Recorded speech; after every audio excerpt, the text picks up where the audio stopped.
Port Kembla is emerging as the most likely location for a new defence base for Australia's future nuclear-powered submarines. The Prime Minister says the new East Coast facility will be a strategic deterrent in a world he says is threatened by an arc of autocracy.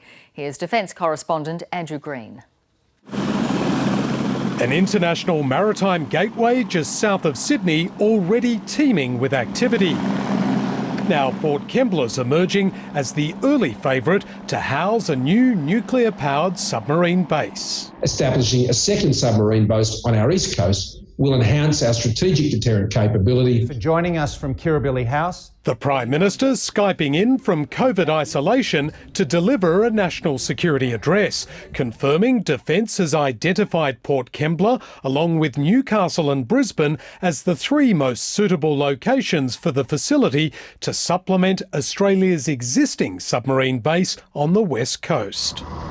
The first of Australia's AUKUS submarines using British and American nuclear technology won't arrive for at least another decade or more. Scott Morrison insists a decision on the boat's design won't happen before voters go to the polls, despite suggestions from his Defence Minister it could happen within a couple of months. No, we don't anticipate that decision will be made before the election. Thank you. I am sure it does not instil confidence amongst our allies when you have such a division within the government. Against the backdrop of Russia's assault on Ukraine, the Prime Minister's determined to keep national security at the top of his agenda before calling the election.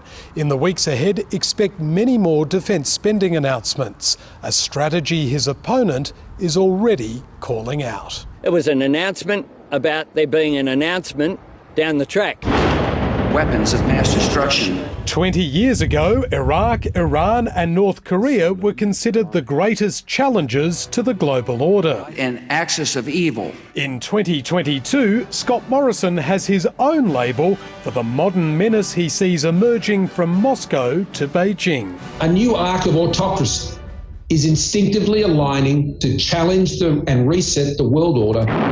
And doing it with brutal strength. Andrew Greene, ABC News, Canberra.